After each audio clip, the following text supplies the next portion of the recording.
And welcome to the February 26, 2018 council meeting and public forum. And we will begin with a public forum. So I'm glad to see you all. We have 23 people signed up to speak, so it should go pretty quickly. And just a little reminder about the chair here when you're next up to use the chair.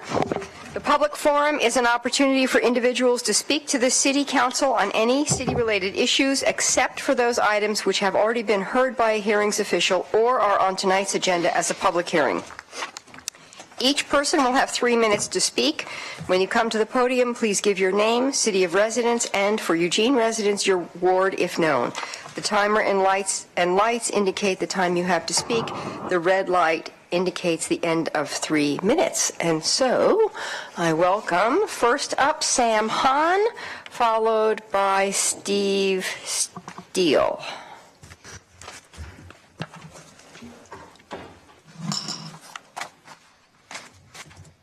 Hi everyone. My name is Sam Hahn, representing the Whitaker Community Council. I wanted to come and talk to you guys some more about the quiet zone. Sorry I wasn't able to attend your work session earlier. I understand Councilor Surratt addressed a lot of the concerns I brought up a couple weeks ago when I was here, but I didn't have time to get into some of the other big concerns we have is the safety issues. That horn is sounded to clear the tracks. It sounds more here than maybe some other places because those tracks are riddled with traffic. I work, not that far away from those tracks, and there's people walking up and down those tracks all day, every day. And the current plan that's in front of you guys has $10 million worth of safety measures to protect against a vehicle-train collision, but we've never had one of those. Nothing in that plan is really put in place to protect against a pedestrian-train collision. There is some fencing. There's nothing from the FRA or from anywhere really that shows any research that suggests that the fencing is actually going to prevent pedestrian-train collision. And so there's a big concern not only for the loss of life, but the viability of the quiet zone itself, because it's a designation that the FRA gives the area. And if our safety rating gets any worse than it is, and by the way, as you guys probably know, it's extremely high already because of the rate of mortality on that stretch of rail, the FRA can revoke the quiet zone. And so we could have spent $10 million on a quiet zone, and if a couple more people get hit on those tracks, then we got no more quiet zone. And by the way, if there's people on the tracks, they're still going to honk their horn anyway. And so there's a lot of holes in this plan. I addressed some last week. I'm addressing some this week.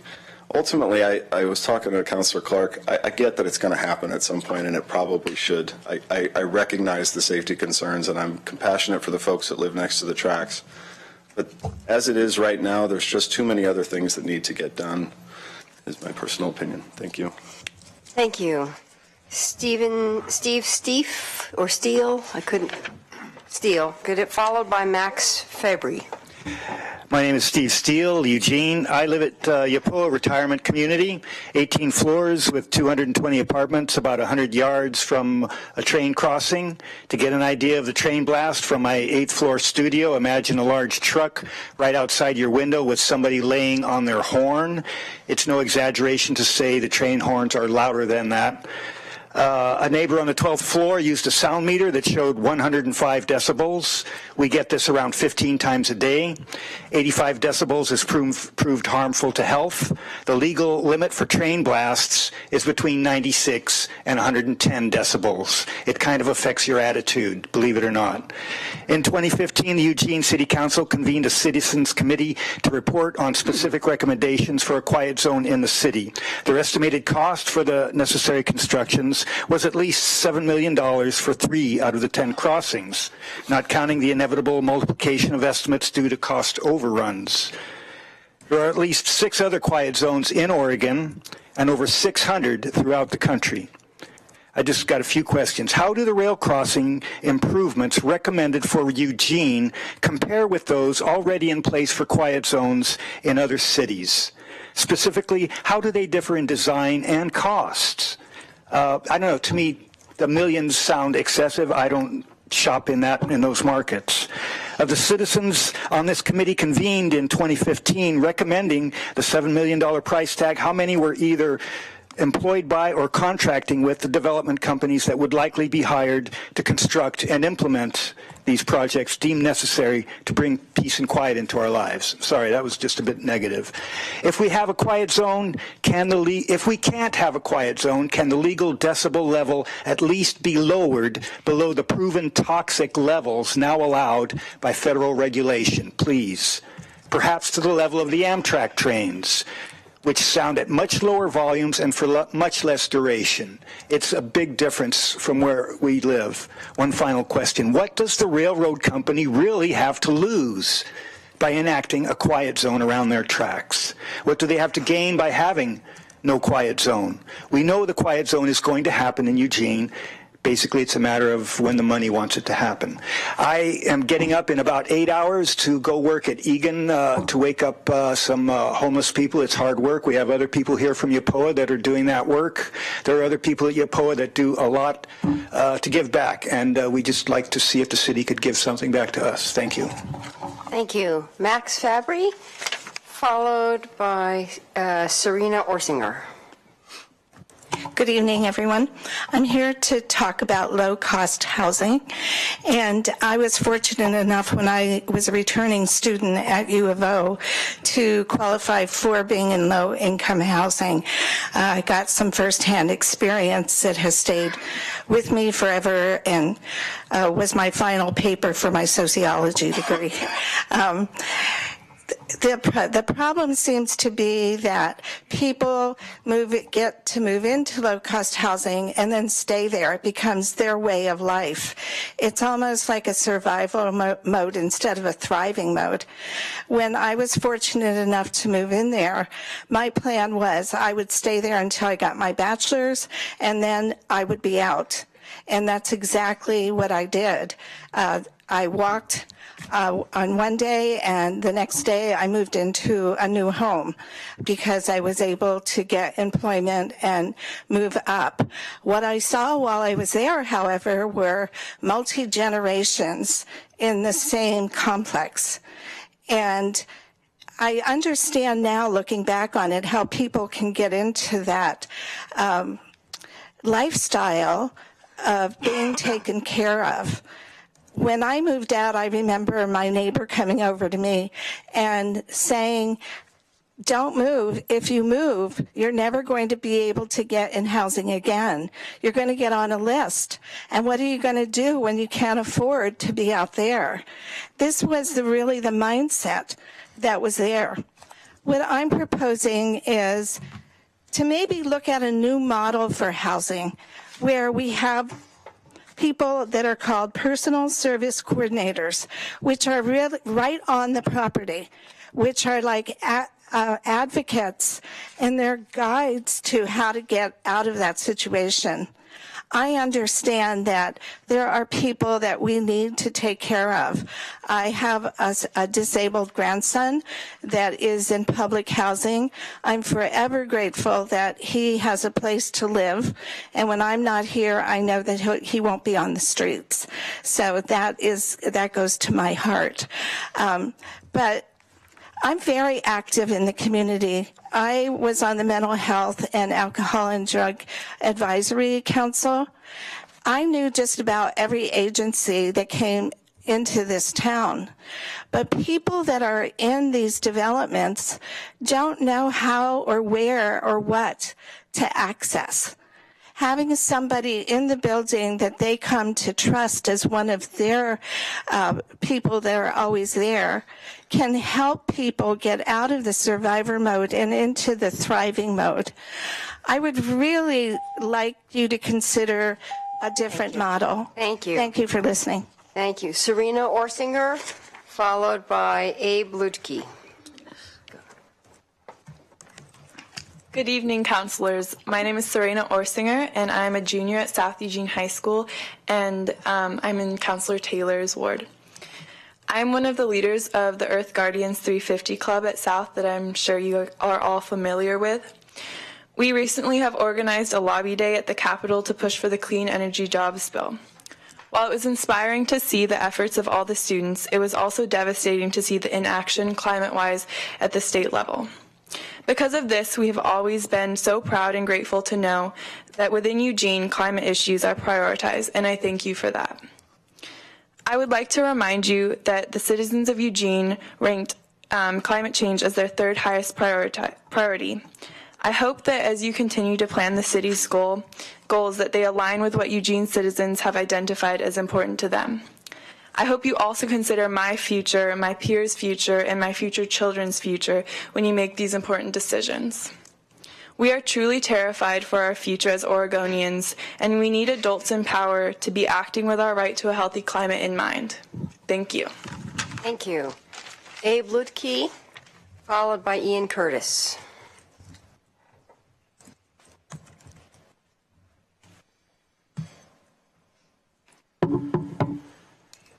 Good evening, City Council. My name is Abraham Ludke. I'm a sophomore at South Eugene High School and also a member of the EG350 Climate Change Club there. I live in Ward 3. I'll make this brief. I'm also here tonight to urge the City Council to prioritize environmental action in the upcoming year's agenda. You have all worked hard in the past to reduce our carbon emissions and focus your energy on maintaining a sustainable climate. But still, with all the hard work, we are not on track to meet our climate goals. We appreciate the Council's environmental efforts, but we need to continue the hard work if we want to maintain our beautiful environment for present and future generations to come. Thank you. Thank you. Ian Curtis, followed by Tai Atten, I guess. Hello, City Councilors, Mayor Vinnis. My name is Ian Curtis, and I'm a student at South Eugene High School. I'm also a member of the Earth Guardians 350 Club, and I live in Betty Taylor's ward. My club is here tonight because on every level of government, state, local, and federal, our elected officials need to act on climate. Last week, our youth lobbying program met with state senators and representatives on the state capitol to hold them accountable to meeting their emissions reduction goals, and tonight we are here urging you to do the same. Eugene has long been a leader in this climate movement, but recently has faltered and needs to regain its place. We can only reach our climate goals by bringing to the table the same kind of hard work that our City Council put into the Climate Recovery Ordinance in 2014. As youth, we have all done our work to ensure that our elected officials take action to address climate change, and now it's time for everyone in power, from city councilors to state legislators and beyond, to listen to us. As youth, we will be the ones to suffer the effects of climate change, all the hurricanes, the droughts, the ocean acidification, and we'll inherit the world that you leave us. As youth, we will be voters in a few short years, and we will elect politicians who listen to us and take climate change as seriously as we do. Finally, I want to thank you all for letting me have this opportunity to speak, and thank you and good night. Thank you. Tai I'm sorry, I can't read this. Atkin? Okay, thank you. Followed by Lori Powell. Good evening. My name is Tai Atkin.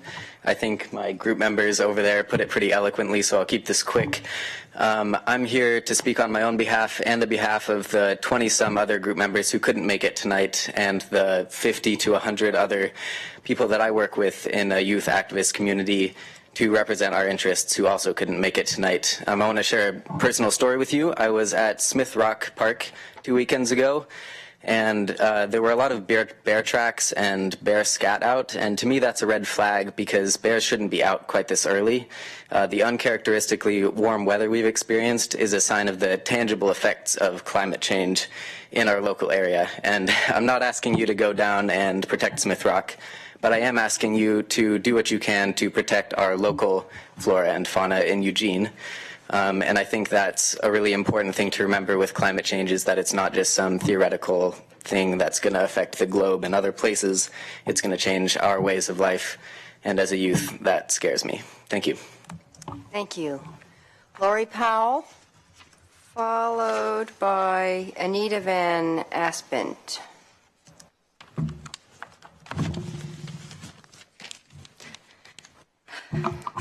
Good evening. My name is Lori Powell. I live in Ward 1, and I'm here with 350 Eugene, and I will say it's for youth, tough to follow them. They were wonderful and said it so well. But I'll make a different point, slightly different point. Thank you, all of you, city staff and councilors, for letting us sit in on your goal planning session on Saturday. It was very helpful to get inside your process. And just want to say, we understand the decision to prioritize your attention on policy development around public safety, homelessness, and housing. Those are very important issues for all of us. So we're glad you're taking those on. But I will say that climate change, even though it wasn't part of the list, as several councilors noted, you've spent a lot of time on this, the city staff, all of you, over these last several years. But what we'd like to do is sort of state the obvious, which is these issues are deeply integrated with climate. You can't separate them out. And as humans, we do tend to silo things and compartmentalize because it makes it easier to get through difficult issues. But in this case, climate is interwoven through all of them. And here's just one obvious example. Take homelessness. The city gratefully has cooling centers. It's equivalent to the Egan warming centers, but the number of available centers may need to be expanded along with the staffing, even on holidays. So if you take last summer's peak in smoke and heat that took place, that included Labor Day, in the library, one of the cooling centers was closed. So that's just one example of how thinking around homelessness and climate can be integrated and woven into your planning. And others will speak to this shortly. So just to kind of take a step back, while you work on those three important issues, and we also know that you're going to be hiring a CRO climate analyst, which is very exciting, that person's tenure is only going to be 1 to 2 years. I looked at the job description today. It was a great job description. We're very excited, but they're going to be gone in 1 to 2 years. And these climate goals are huge and they're pressing. So let me conclude with a quote from Bob Doppelt, whose guest viewpoint was published last week, and it's pretty clear. The title says, Eugene won't meet its carbon-reducing goals. And the final couple paragraphs, I think, are kind of blend the strengths of what you've done and also the challenge. And he says, the City Council took a risk when it established the CRO. It knew the goals were ambitious, but it was the right thing to do. Council members now have another important decision to make. Will they grasp the urgency of cutting emissions, find the money, and require that almost all of the city emissions will be eliminated by 2030, or will 12 years pass and 60% reduction that's required won't take place? So, thank you for listening. Thank you. Anita Van Aspert, and followed by Deborah McGee. Hello, I'm Anita Van Aspert. Hello, City Council members. I live in Betty Taylor's ward. I also am affiliated with 350, and I listened in to your Saturday session, which is very interesting. I wished I could have grabbed some coffee, but that's another issue. And I really want to thank you clarifying in that meeting that you weren't forgetting about climate change and putting it on a low priority list, that it really is your top priority, and that you had other, like Councillor Evans said, other kids that needed to have some attention, and I appreciated that kind of metaphor about children. But I'd like to offer another metaphor, if you will. And climate is not another kid. Climate is the air that all our children breathe. It's the temperature that all our children experience. So I want to just reiterate what Laurie said. It is not a separate issue. And when you think about housing, for instance, and the affordability, with this age of climate change, housing will require more energy to keep warm during the winters, to keep cool during the summers, to keep breathable air with air conditioning and air filters during when we have another fire. Some of these things might be able to be addressed with green building technologies And you mentioned in that meeting the EWAP weatherization programs, and CAP 2.0 was also mentioned in that context. But that might not be enough. And it certainly might not be enough when you want to meet your CRO stated goals. You can actually use housing to make a more positive impact and in reducing climate change. Climate change will happen, but we can alleviate it somewhat with more stringent green building approaches, such as net zero energy housing or even energy plus housing. So I encourage you to look at those issues and look at what regulatory and code restrictions might be in the way to actually build in that way. Thank you. Thank you. Deborah McGee, followed by Jim New. My name is Deborah McGee. I live in the county, and I'm not really speaking for 350 tonight. I'm just representing myself. About 3 weeks ago, I was walking to my car after the county commissioners meeting at 9:30 in the morning, walked across the park fountains area across the street, and was practically overcome by gas fumes. There were 2 city employees with gas-powered leaf blowers, and they were blowing bubbles around the pavement. I assume someone put soap in the fountain. I only had to breathe that toxic air for a few seconds, but those employees were breathing it for much longer. I am certain that those kinds of fumes are future health issues. I was so distressed, I emailed all of you. I received one response. Thank you, Councilor Taylor, for your same-day response, as well as the fact that you've also expressed concerns about this. The city, not just with policies, but more importantly with practices, must lead the way to be the change we want to see, the change that we need, that's necessary for our survival. In truth, I believe leaf blowers fill a consumer manufactured need. We know that corporations spend over $1 trillion a year to create demand for things that we don't need. In Paris, France, they sweep the streets with brooms. The physical exercise is probably beneficial. 2 years ago, in a conversation about the climate recovery ordinance, I was told by a city employee, quote, "The small amount of greenhouse gas in Eugene, Oregon doesn't make any difference in the climate problem." I would submit to you that such an attitude and a perspective of that point of view will result in the extinction of our species. Every drop of fuel extracted, every gallon of gas burned in a leaf blower or a weed whacker or whatever labor-saving device is a nail in our collective coffin. By the way, fossil-free tools work great. Our family's driving our 3rd fossil-free car. We have an electric rototiller and chainsaw, battery-powered pruning saws, all of which work fine. In a 3-second internet search, I found over 25 battery-operated leaf blowers. Not that I'm suggesting they're necessary. The City of Eugene, in order to be congruent with the policy, the Climate Recovery Ordinance, should become fossil-free fast in every aspect of its practices and its operations. If we just keep doing the same things, things will be the same. We will not reduce greenhouse gas emissions, we will not meet our climate goals, and we will not leave a livable planet for our grandchildren. Please consider getting rid of leaf blowers and buying more rakes and brooms if necessary. Consider the health of employees. Consider the Climate Recovery Ordinance. The city has to model and show the path for the people, the neighbors, and our community. Please do an inventory and move toward fossil-free tools and equipment as soon as possible. Thank you. Thank you. Jim New, followed by Matt McRae. Mayor and Council, my name is Jim New. I live in Ward 7. I'd like to first thank the Mayor and Council for adopting the Declaration on Human Rights and Climate Change 2 weeks ago. Thank you.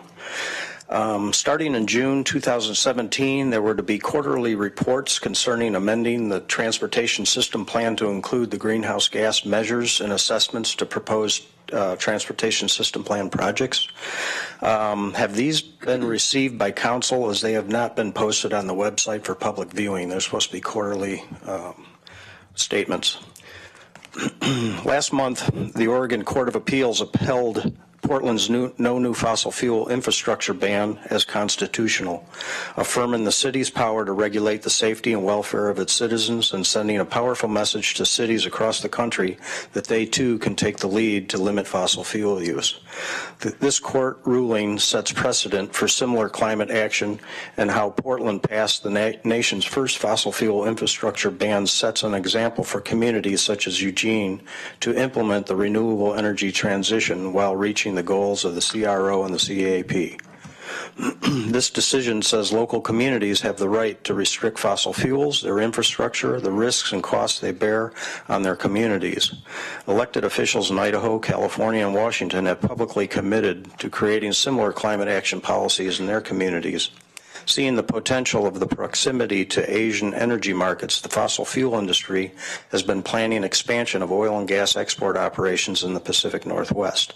A Sightline Institute study showed the number of proposals for new and expanded terminals, pipelines, and reload facilities in Oregon, Washington, and British Columbia had the combined potential for releasing 5 times the level of climate warming carbons as the Keystone XL pipeline. I remind you of the proposed Jordan Cove frac gas export terminal in Coos Bay and the Pacific Connector pipeline project from Malin to Coos Bay by Pembina Pipeline Corporation, a Canadian company that is currently before the Federal Energy Regulatory Commission. We need to find creative solutions to show fossil fuels do not belong in our society and transition off of them. Since submitting the No New Fossil Fuel Infrastructure Ordinance on December 11th, we have not heard where this proposal is in the process towards a work session. Please make this a priority this year and schedule a work session to discuss a No New Fossil Fuel Infrastructure Ordinance for the City of Eugene. Thank you very much for your time. Thank you. Matt McRae, followed by Karin Knudsen. Hello, my name is Matt McRae. I live at 2584 Friendly Street in Councillor Semple's ward. Thank you, Mayor and Councillors, for all of your work. I know you tend to spend a ton of time in this room, and I appreciate the work you do on behalf of all of us. Thank you also to the young people, Abraham, Serena, Ian, and Tai, for raising your voices. You are correct that the stakes are higher for you. I aim to take the next couple of minutes to connect a few dots, raise a few questions, and punctuate with a few celebrations. The first celebration, you hired Joe Zaludik as your fire chief. Well done, city manager. I have spent some time with the guy, and you could do worse. So no, really, well done. And I just mostly wanted to embarrass Joe. Yeah. Thank you, too, for your attention to missing middle housing. Councillor Zelenka, you said you polled for that several months ago, and I appreciate the persistence to make sure that gets on the agenda. And for you all paying attention and listening hard and asking great questions. As you heard, smaller homes like secondary dwelling units can provide lower cost housing options. Not a shock. And apartments and condominiums can similarly provide lower cost housing options. These are crucial to meeting the goals set out by Envision Eugene to support compact growth and walkability and to address climate change. Second celebration, way to pass the Envision Eugene UGB expansion. That was a freaking marathon, but y'all stuck in, and staff did an amazing job to get that over the line, so well done. The great thing is that reducing barriers to these types of missing middle housing will also address your climate goals. Smaller homes use less energy to heat and cool. Homes with shared walls like apartments or duplexes use less energy to heat or cool. The folks at the Department of Environmental Quality at the state have done research on this, and it's very conclusive, super clear to them that that's what we need to do, is move towards smaller homes and apartments in order to reduce energy use. Increased infill puts more families living closer to services so people don't have to drive as much to get to the services they use. And increased infill makes transit more effective. Third celebration, way to complete the West Eugene MX project. Holy cow, another long, hard, oh my gosh, but you got it over the finish line, so congratulations to you all. And there's a ton of work on the council's job to make sure that that got completed, so thank you all, and thanks to staff too, and those folks at LTD who worked hard to make that happen. So the great part about this is that you have a ton of influence, you can make changes now, and there are a bunch of changes that you can make that cost nothing. that have no effect on the city budget. So a few barriers that you can remove, and you'll get more of this from staff, I know, but a few of the things that could be addressed to change I'm not going to be able to do that. Thank you all for your time and your work. Appreciate it. Thank you. You can send us an email. I look forward to the email. Karen Knutson, followed by Dylan Lamar.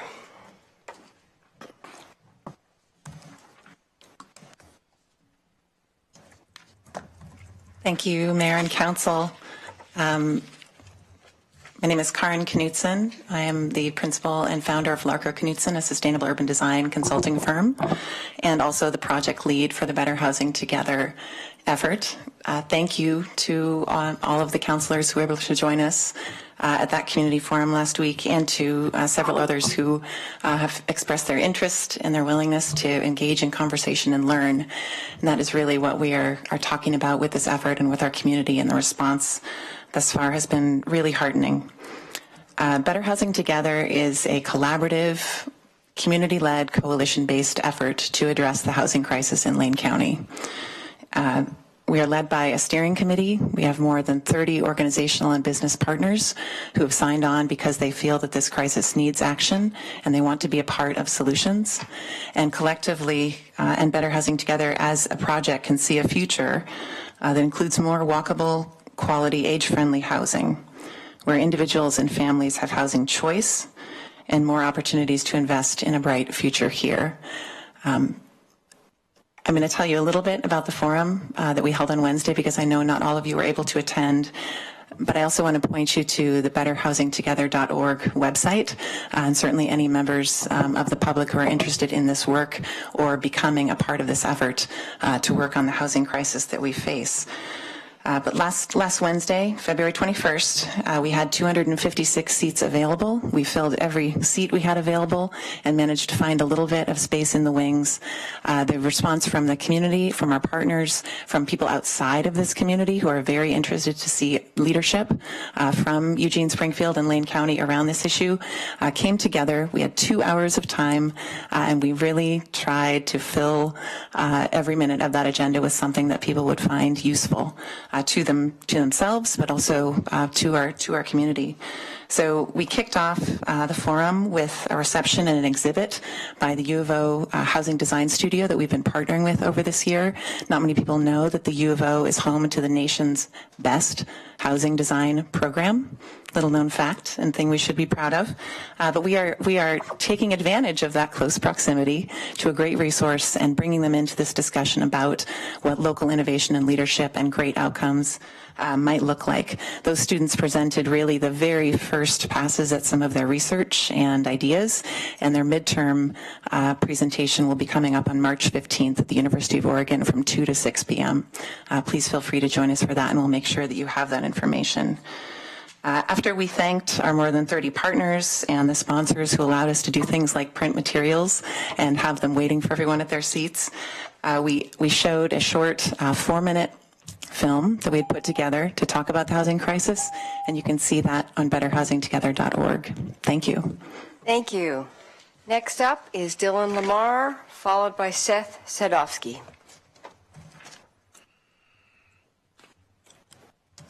Thank you. My name is Dylan Lamar. I live in Ward 1. I brought some visuals, which I'll follow up by email because I'm sure you won't be able to see them very well. But I'm an architect that graduated from the best U of O housing design studio 12 years ago. I went to Portland and I spent 12 years trying to do this kind of work. This is a pocket neighborhood courtyard housing scheme we developed in Ankeny, Southeast Ankeny in Portland. Got written up in Oregon Home Magazine, Portland Monthly, etc.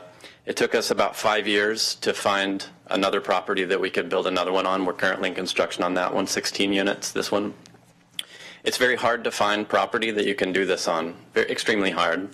I left the architecture world to become a developer, and I moved back to Eugene so that I can have the opportunity to more be a player in the world that helps to move this kind of work to make it happen. Being an architect waiting for the right client to come along can be very frustrating. This is a missing middle housing design competition winner from University of Michigan, I believe. competition in 2015. Beautiful downtown Main Street America kind of a setting. This is missing middle housing. Who would not love to have that down the street, a coffee shop and bakery that they could walk to or bike to? Behind this development, you see courtyard housing. This is a beautiful design that is very scalable depending on the size of your lot. We don't have any zoning that would really allow this. The only way you can do this is to buy a high-density lot that would require you to compete with people that want to, developers from out of town that have much bigger pocketbooks than I do, that want to do ugly housing. So the way you get not ugly housing, which we were talking about earlier, is to incentivize this. It doesn't cost the city anything to create zoning that allows this. It hits every one of the Envision Eugene's points: economic opportunity, housing affordability, climate change, and energy resiliency. Don't forget the drivable. This is a paradigm shift from drivable suburbanism to walkable zoning. It's a paradigm shift in zoning. You can't just make incentives to the existing zoning laws to make it happen. This is the cost of not changing our zoning laws. Houses over $400,000 in Portland in red. This is the main area of Inner Portland. You can see 2012, 2017, it's overwhelming. My generation is feeling this. I, as an architect, could no longer afford to buy a house in Portland. It's a very big reason why I moved back here. This is coming to Eugene. This is not a boon to current landowners that they're going to get rich. They're not going to be able to afford to live here either. We're going to be priced out of the market because this is what comes in. Single-family housing. This is my neighborhood in Southeast Portland. Single-family housing on a beautiful property that could have been an amazing pocket neighborhood, but it's not. It's a bunch of huge single-family houses that only doctors, lawyers, and tech staff can afford. It's a really sad story. Thank you. Thank you. Seth Sadowski, followed by Bill Aspegren. Thank you, Mayor and Council. I'm Seth Sadowski. I live in Ward 2, and I'm a member of the Walkable Eugene Citizens Advisory Network. I'll go pretty quickly. I threw out a lot of what I was planning to say because I was so happy with the session that I witnessed leading up to this comment period. I'd like to thank you for that session and for the progress, the steps you took. I'm happy to hear you all taking our housing crisis seriously and trying to move forward to solve our housing crisis. I'm also happy about the railroad quiet zone. You might not hear a lot of people from Ward 2 complaining about the trains, but I certainly hear them when the windows are open.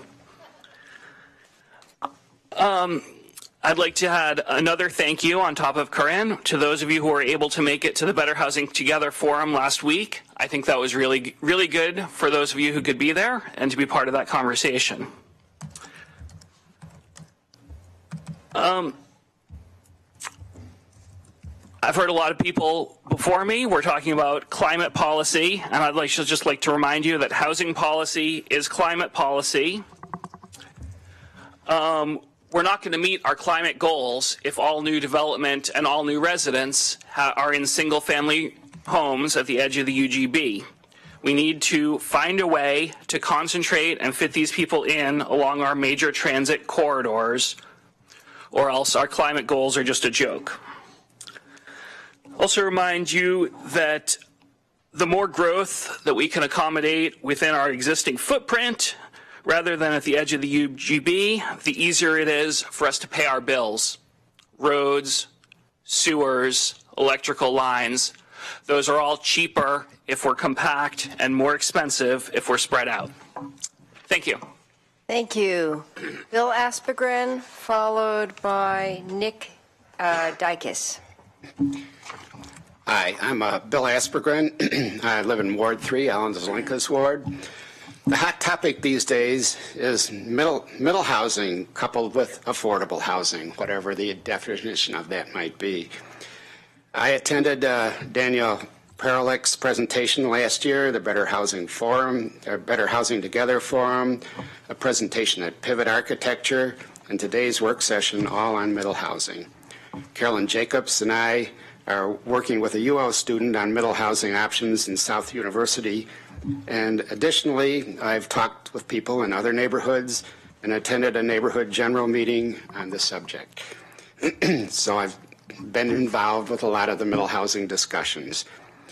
After all this, I'm left with the feeling the decision to add middle housing to existing neighborhoods already has been made, even though neighbors have not been educated on the effect of this change.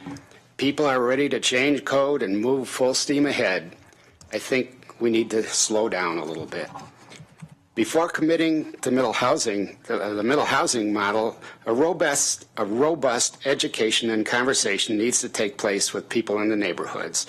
3 minutes here and a few minutes in a housing forum is not enough to go over issues surrounding middle housing, such as upzoning R1, reducing parking requirements, and other potential changes no one really wants to talk about. Middle housing is not missing in my neighborhood. There are SDUs, some of them are even legal. And there's duplexes, cottage clusters, courtyard apartments, houses that are multi-units, and rental houses. However, this middle housing is not benign. There are problems with parking, aging sewers and water lines, congestion, poor transition, incompatible structures, poor maintenance, and lack of enforcement. The middle housing in South University is almost exclusively rental and rents at market value or higher. There is no reason to expect middle housing will be anything but market value and rental units. You have to question the alleged link between affordability and middle housing. I don't think it exists without subsidies. So before moving ahead with changes to encourage middle housing in existing neighborhoods, let's work together for a better educated and informed public. Let the community members decide what is best for their neighborhood. I don't have any more time, but I think some of the, this was a very interesting chart. This deficit of 13,500 units, that's twice the number of units that the 20-year projection said was going to be built. There's something wrong with these numbers somewhere. Thank you. Thank you. Nick Dykes, followed by Julie Eklund.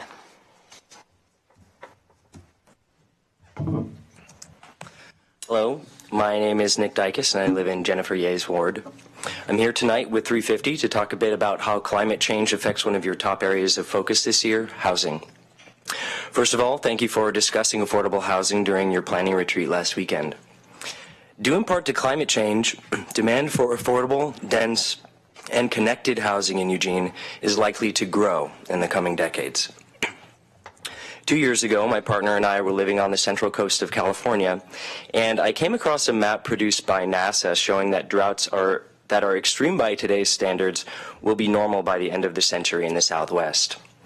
We were already living through a protracted drought at the time, and we saw the writing on the wall. We wanted to live in a place where we could afford to purchase a home and know that it was a good investment. We wanted to live somewhere where we could live more sustainably. And we wanted to live somewhere where we felt safe.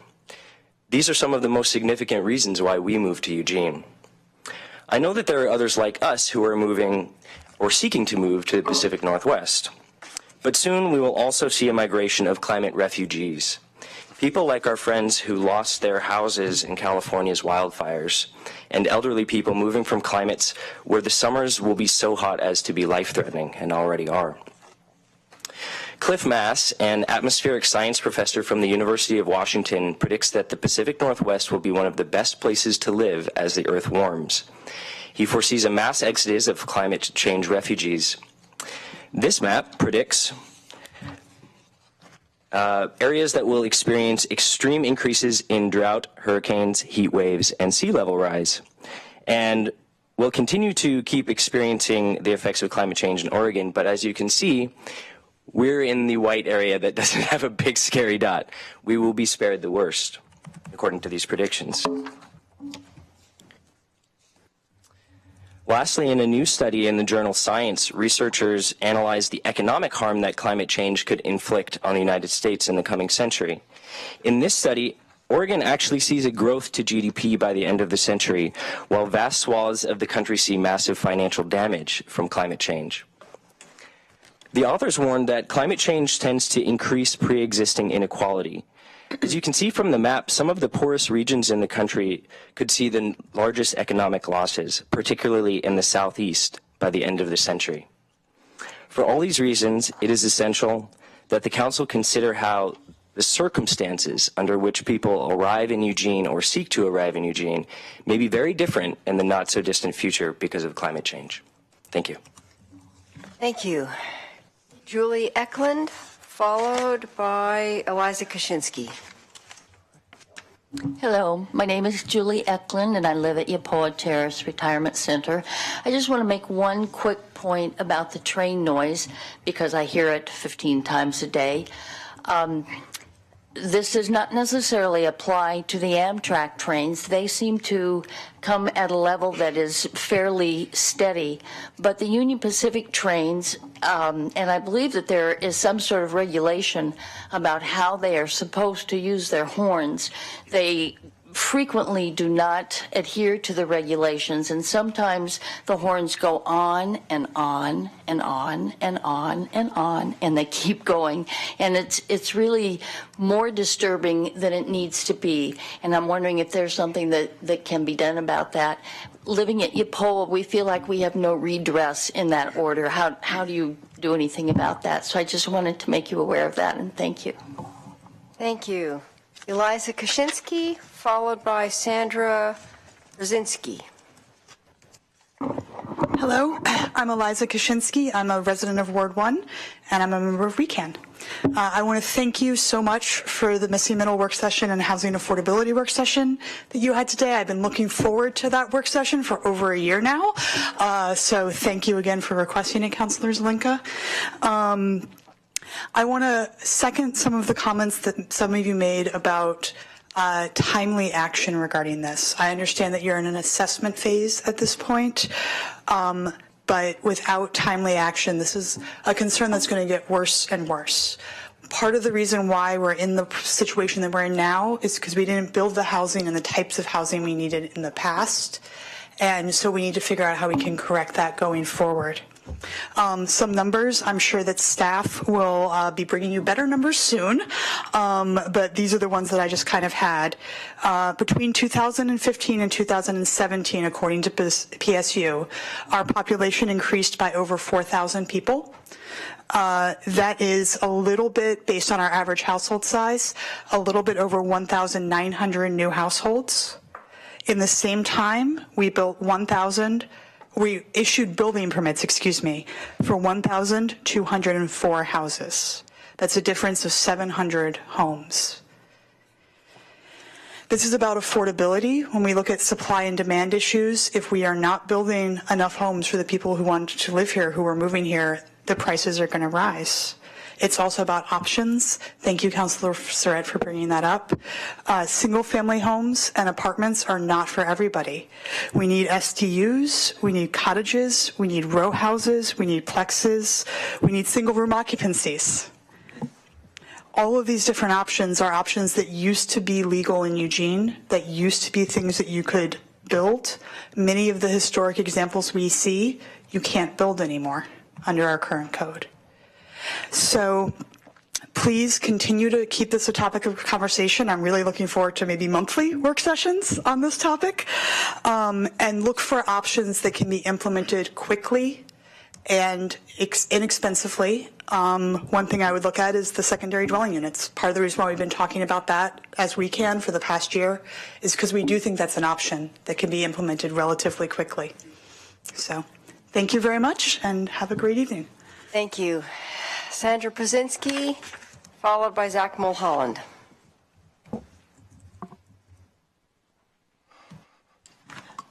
Mayor Venice and councilors, I'm Sandra Brzezinski, Ward 7.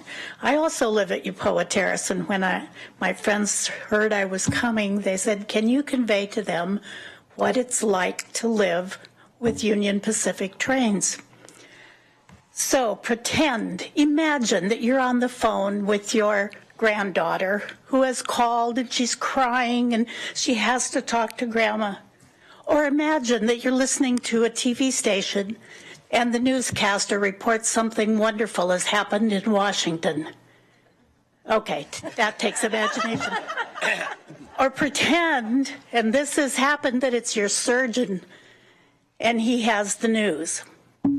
You're ready to talk, and then suddenly, and it's always suddenly, there's a screech, and I won't make the screech, but it's very high-pitched. And as Julie said, sometimes it's long, sometimes it's beep, beep, beep, it just changes all the time. Now, count to 20 or 30, or with this one engineer, 45 seconds that you can't hear. The surgeon doesn't know you can't hear. He's still talking. Your granddaughter doesn't know, and she's still crying. So this happens to us, not just once a day or twice a day, but many times throughout the day and the night. And as Julie said, there has been no recourse for us. You are now our voice, and I thank you. I hear good things are coming. I used to live in South Eugene. I didn't care about the trains. I thought it was kind of romantic to hear that lovely sound. But I also, as a child, lived in North Dakota, and I remember the tornado formations. That was exciting to watch. Oh, it was awesome. It wasn't so awesome for the people in the path of that tornado. Those of us that live along the train line are in the path of Union Pacific, and it's not pretty. And I thank you for doing all you can to make Eugene a better place to live for all of us. Thank you for this time. Thank you. Zach Mulholland, followed by Sue Sierra-Lupe. Hello, Mayor Venice, Council. Thank you for the opportunity to speak tonight. My name is Zach Mulholland, a resident of Ward 1, here to speak to you about the eWeb Riverfront Development Project.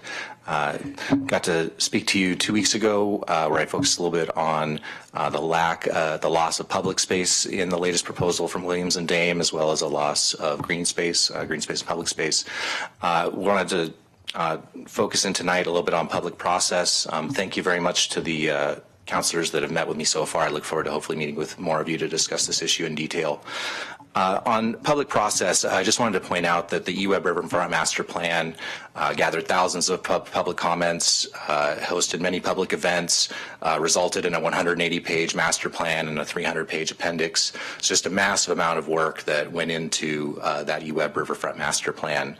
As the city looks to move forward to the final development of that project, I want to make sure that any changes to that Riverfront Master Plan are given adequate public scrutiny and opportunities for the public to make public comment, and ideally for the plan to undergo revisions if the public raises concerns that the council considers valid. So I would just ask that ask city staff what is the planned public outreach process so that there's public education and opportunity for public comment and plan refinement based upon those comments. For any proposal that comes before the council, and that before the council votes to approve sale of that property, that minimum standards are included in that proposal, and that the public has a chance to weigh in on those standards and on the final draft of the plan. So thank you very, very much for your time. Like I said, I hope to speak to you, some of you that I've not gotten to speak with yet, and please ensure that there's a really strong public process so that the community gets a chance to weigh in on any proposed changes from the eWeb Master Plan, just as they got the chance to weigh in on its development. Thank you very much. Thank you. Sue Sierra-Lupe, followed by Waylon Farrell. Hi, my name is Sue Sierra-Lupe, and I live in Ward 1. Thank you for your service. I am also the Occupy Medical Clinic Manager, and I just came to say thank you again for your support of Occupy Medical. We are under the bridge on 5th Street every Sunday, and we've been enjoying the bathroom It's a kind of a weird thing for an adult to say, but it's important. We have enjoyed having the hand washing station. We have been working with another agency to pass out the flu vaccines. Again, those are free for everyone. Flu vaccines, it's not too late. And then when you're done, you can go wash your hands, which is another part of flu prevention. I have been very grateful to have this opportunity to get people that normally through the rest of the week don't have access to bathrooms and don't have access to hand washing. And although we're passing out a lot of plastic reusable bottles for water, for people that are a little bit farther away from us and only come to us once a week, it's a big health risk that they are coming to us only once a week to get adequate water. That affects their diabetes, that affects UTIs, which we have unfortunately had to send people to the hospital for. That's really had a terrible effect on some of our elderly gentlemen that have prostate issues. I probably could be really inappropriate and tell you a whole bunch more. I'm also very concerned about the spread of hepatitis, as well as I said about the flu and some noroviruses in this community. And I know that you have access to more funding for public parks. Please put more money into the public bathrooms, hand washing stations, the secured sharps containers, and water fountains. Those are extremely important, and public health is very, very expensive to fund. So I'd rather see it in prevention personally. Thank you. Thank you. And our final speaker is Waylon Farrell.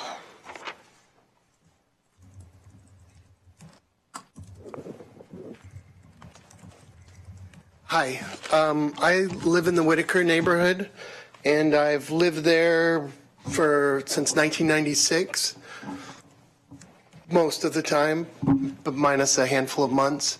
And I've been a renter there. I've been a homeowner and a landlord. And I'm here to talk about the quiet zone. I heard Sam Hahn talking about how it's only prevents cars from getting into accidents with trains, and I can speak from experience. I'm one house away from the tracks on Monroe Street, and I've seen several people hit there. One person was chasing after a dog and going through where there's no guards at all to to try to get the dog, and she got hit and died. I've seen another person taking pictures on the tracks of people holding on to a train while Amtrak was coming the other direction and hit her from behind and threw her 30 feet. She lived, but the Amtrak knew she was there, honking on the horn as loud as it could, but you are tone deaf to the sound of a horn when you're in that area. So, I mean, I think if the horns blow when they're supposed to blow, if everybody drove through all of Eugene always blowing their horn, I think we'd have more bicycle accidents. I think we'd have more people getting hit on walking. And I really feel like it is a safety issue. It's also a livability issue. If we didn't have sidewalks and we were like, oh, let's put in sidewalks, and somebody's like, oh, well, that's going to raise our rent. I mean, that's kind of I think just completely backwards thinking. And I don't know. I mean, I feel like, the rent has gone up in the Whitaker. When I first moved there, it was significantly cheaper probably than other parts of town. But we've had a lot of commercial, bars, restaurants, breweries that have come in and revitalized it, and also a lot of poor families have already moved out. They painted the walls, put down some bamboo, and then they're like renting to some bro who wants to live there for a couple of years, and family's already out in Bethel or somewhere, in the outskirts of town. And we're having this noise that's cutting through the heart of our downtown, that's blaring out in all directions. And if you want to talk about densifying the core of the city, then it seems like the first thing to do is to get rid of a pollution that is that's radiating throughout the town. I mean, most progressive small towns and cities have already done this, and I think we should do it too. Thank you very much. And that ends our public forum. Thank you to all of you who came to testify, who are still here. And it looks like I have at least 2 counselors who want to comment. I got Counselor Taylor, I've got Counselor Siret, and then Counselor Zelenka. Simple. And Counselor Simple. Okay, take it away. Everybody. Thank you. Thanks to all of you who spoke. I want to comment on a few things. First, Sue Saralupe is a local hero, and I say thanks for everything that you're doing. And we really should do more about restrooms and hand washing. I hate to think of people having to wait a week but anyway, I think she made some really good points. I wanted to comment on Zach saying that we are changing the Riverfront plan without public process, and I think that's an important point. I hadn't thought of that till he pointed it out to me a couple of days ago, that there was a lot of public involvement in making the original plan, but the new plan with more housing and more dense housing has not had the public process, and I think that's an important point, and that's something that we should consider before we block off a lot of the riverfront. Personally, I would prefer to leave it all green, but that's not going to happen, I know. About the leaf blowers, I have tried before a few times to get rid of leaf blowers, and I know people say that's not a big contributor to pollution, but every bit matters. I've also tried I'm on the El Rapa board, I've tried to get a discussion about automobile emissions and automobile compulsory inspections, and I think that's something that we need to do and that we need more people asking for that. The answer always is, the objection always is, well, the automobiles are a lot cleaner than they used to be, but they're not clean enough. I all the time see cars on the street with pollution coming out of the rear. And I wanted to comment on something the subsidized housing. I thought that was, I have asked before, do we ever check up on people who get to live in subsidized housing? Do they still need it after many years? I think it's good. I think it's good to have it be temporary, transitional, and have people give it up and let other people who do need it at the moment move into it. And I would like to think that we were checking, do they still have the low income that they had at the time they moved in? I think it was a very good example, the person who said she used it and then moved on when she could. Thank you. Councillor Siret. Thank you. Well, thank you everyone who came to speak. I especially appreciate hearing from the folks in Yapuya Terrace in my ward. And so I'll address some of the comments about the quiet zone, some of the questions. So the City Council has no authority to change the decibel levels of the horns. We have no authority over the railroad, period. But we do have this opportunity, this project that cities are allowed to do to create a quiet zone. In terms of when the horns might be blowing not in the way that they're supposed to, it could be that there are folks on the tracks, and so they're blowing longer to try to get their attention, as the gentleman gave us that one example of a terrible accident. And we do have pedestrians on the tracks. That is a real challenge that we face here. In terms of who was served on the citizen review panel, Sam Hahn of the Whitaker Community Council, a member of the Downtown Neighborhood Association, a bike ped advocate who also lives near Skinner's Butte, a disability access advocate, a representative from the Chamber of Commerce. There was nobody involved in the quiet zone review panel who would be in a position that I'm aware of to develop anything or benefit from the development directly in terms of doing work with the city.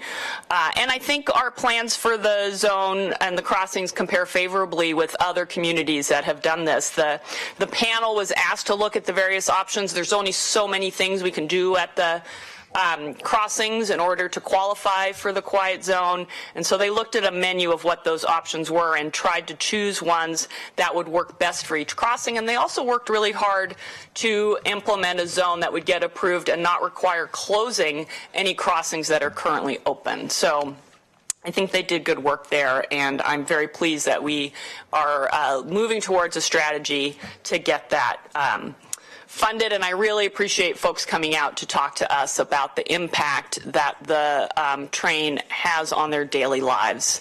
I live near 4th and Adams, and my crossing doesn't go through. There's a fence, but the horn interrupts conversations, absolutely.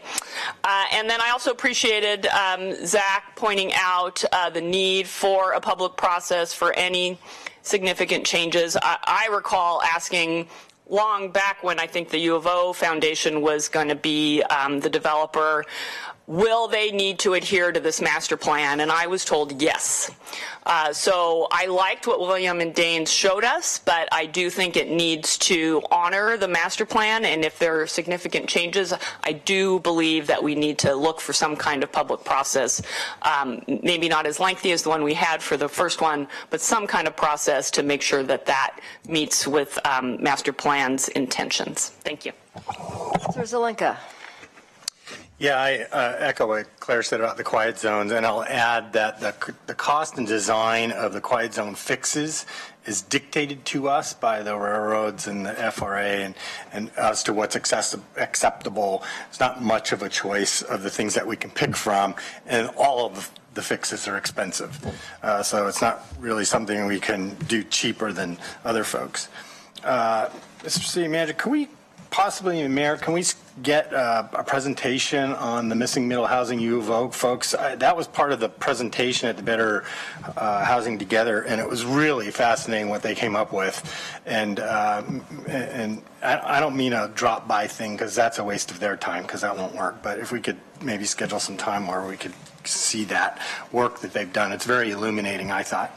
And then finally, if you buy the argument that Eugene's climate recovery ordinance and our efforts to combat climate change doesn't make any difference in the big picture of climate change because we're just too small, then I imagine you'd also agree that a single individual's taxes really doesn't make any difference in funding the military or the police or the fire department, and so they shouldn't have to pay the taxes either. Okay. Councilor Semple. Thank you. Once again, I so appreciate everybody who comes to the forums. It's important to speak out and let us know what you're thinking. I especially appreciate the relentless, you know what I mean, effort of the Earth Guardians from the high schools. They've been coming for years, and they realize how important this is. I want to reassure the people who were worried before our goal-setting session that climate recovery wasn't in the top tier, that a tier situation was just for what we were going to talk about that day, and not saying that climate recovery isn't tied to absolutely everything we do. I agree with Betty and our speaker that the leaf blowers are really bad. I live right near 3 multiplex apartments. The pictures in our handout are my neighborhood. And I have 3 different gardeners on 3 different days, and it's really loud and it's stinky, and they blow dust all over the place and into the street where it then clogs the drains, and I have to come out with my rake and clean it out. So we have a lot of people that could be raking. We have citations to work off, and CRO. The restrooms downtown are a really big problem. We're having more reports of cleanups necessary for the piles outside streets. We either need some indestructible bathrooms. We need monitors because evidently the behavior is keeping the bathrooms from being usable, and this hepatitis, we really need to worry about that. And the riverfront, thank you, Zach, for bringing that up. One of my concerns with it is the row of townhouses that block the view for everything behind it. I'm sure that they will be for millionaires, and I want to keep our river available for everyone. So I think this does deserve a look at by everyone who's interested. I'm also really, really interested in keeping more of the riverbank free from construction. I think we should look to the Riverfront Park in Portland and see what a valuable asset that is. I also think that the riverfront belongs to all of us, and we need to be careful not to use that area for mostly housing. Let's look to Tom McCall, who saved the coast for all of us, and do the same with our river. Thank you. Thank you. Councilor Clark. Thank you, Mayor. I appreciate everybody coming to speak tonight. Mr. Manager, I thought what Sam said was interesting. I had not heard this in any of our presentations, that there was, based on the number of accidents and the number of fatalities that we've had on the rail lines, excuse me, through downtown, that there was some sort of standard there that we might or might not reach where it would endanger our quiet zone. I'd really love to hear more information about that and get a follow-up of some kind that could give us a level of detail there and understanding of what sort of range of those sort of accidents might cause to endanger that quiet zone. Yeah, we'll see what we can find out. That would be wonderful. I also wanted to say I appreciated Chris here, and I spoke earlier. I wanted to get some follow-up information about the motion I made in TSP about autonomous vehicles and electrical vehicles and planning appropriately for infrastructure of that.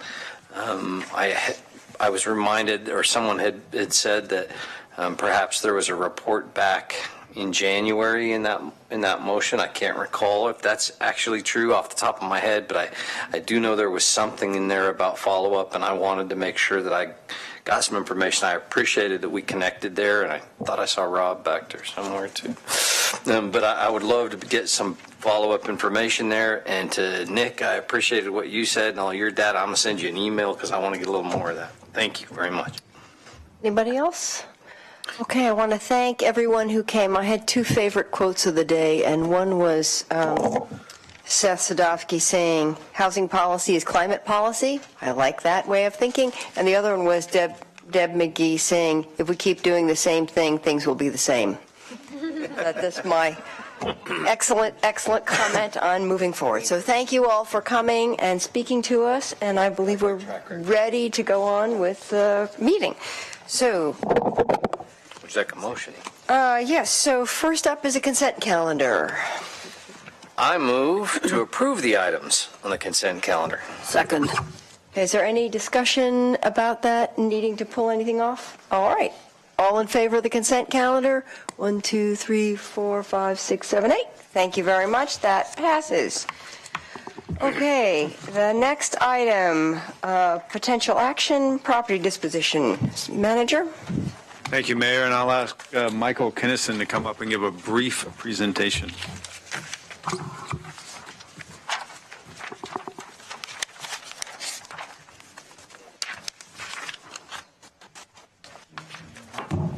Oh, that is brief. It's one page. That's what I call brief right there. Yeah, that's pretty brief. That's awesome. Yeah, I like it. I like it. I like the color. I remember how to drive this. Where's the color? Evening, Mayor, City Council. I'm Michael Kinnison, the Director of Community Development in the Planning and Development Department. Glad to be here this evening to speak to you about the 8th and Mill property disposition. This may sound vaguely familiar because back in July we came to you with deal points for the sale of this property, if you recall. And you may ask, well, why are we talking about this again?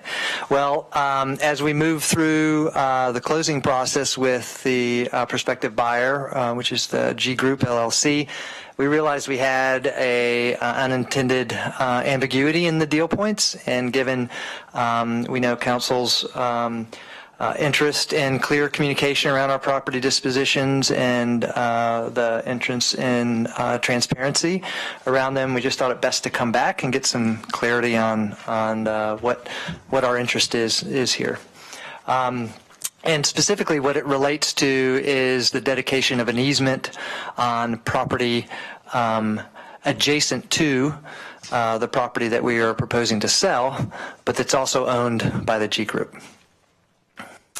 So just to orient you, let's see, I'm not sure the laser printer.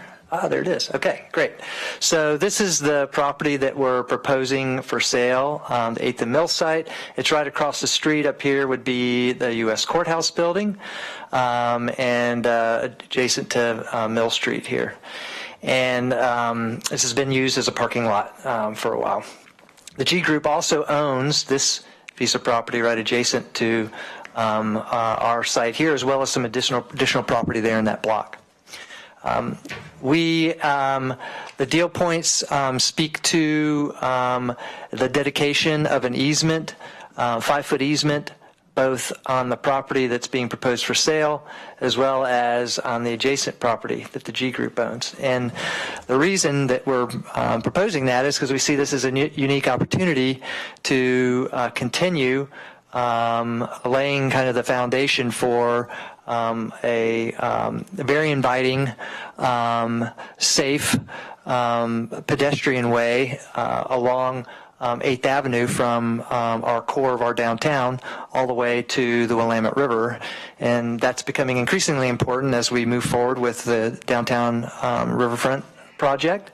8th Avenue is one of our great streets, and our great streets are those streets that we really are trying to pay attention to activating those spaces, encouraging people to get out, walk, explore, shop, and what have you. So having an inviting pedestrian realm really leads to that. And you can have a standard right-of-way, or you can have a more ample right-of-way there, and which allows for more amenities along the corridor, seating, plantings, and those kinds of things. And it just creates a more a safe and better feel if you've ever walked along a busy street.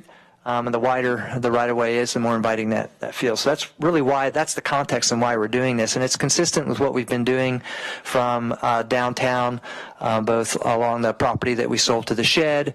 It was anticipated when we were structuring our sale to the county for the old City Hall block. It's what we've done with along the Whole Foods property. We've been approaching this and doing a market valuation and getting that in place from property owners. So just to be clear, what we're talking about tonight is we're asking you to consider action on this piece here, basically because the deal points are silent on how we would compensate for that. And so what we're proposing is that we would do a market valuation, which is basically using the appraised value, the square foot appraised value of the property that we're selling, and calculating the area on the adjacent easement. And in your AIS, that comes out to be roughly $29,000. And we would adjust the current appraised value, which is around $390,000, to reflect that. And so the purchase price would be around $360,000. So that's essentially the issue, and I think I'll just leave it open for any questions you might have. Okay, thank you. I have two questions. Councilor Clark first, and then Councilor Semple. Thank you, Mayor. I appreciated both you and Danny reaching out in advance and making sure that we were all very well briefed on this in advance. And I only developed a thought or a question after the fact, after you'd done that, so I'm sorry I didn't get a chance to call you back and reach back out on that. We don't have any kind of Dolan issue here at all, where these are all willing parties, right? Everybody's happy to give back the easement for the discount, and do I have that right? Yeah, what we're proposing in terms of how to value that property is that it has the G Group support moving forward, right? Okay. I think that's wise, and thank you very much. That answers my question. Counselor Semple. Thank you. Thank you for explaining this, and thank you for the phone call this afternoon. I wish I'd been looking at my picture while we were talking. I would have been clear like that. I think this is a great idea. I'm glad we're doing it around town. Great job. Brilliant. Let's do it. Great. Counselor Zelenka. So, Michael, the 29,000 is only for the red section, correct? I'm sorry, say it again? The 29,000 is only for the red section? That's correct. Right, so that grants us the easement. So how far that way and how far that way does this easement that we've been creating, which is about 10 feet wide from curb to the edge of the easement? When you say the first that way, towards downtown that way? Yeah, and towards west. So, west. Well, we have, I know that we have it established on the property that we've sold to the shed. So I think that would include, since we control the parking lot on the corner of, what is that, Pearl and 8th. So that block on the south side, we can intend to do the same on the old City Hall lot. So I think north and south on that block we have. We've done the same on the south side along Whole Foods there, and that one's in place. So you can really kind of see what that does. Mm-hmm. And then this would provide another block forward.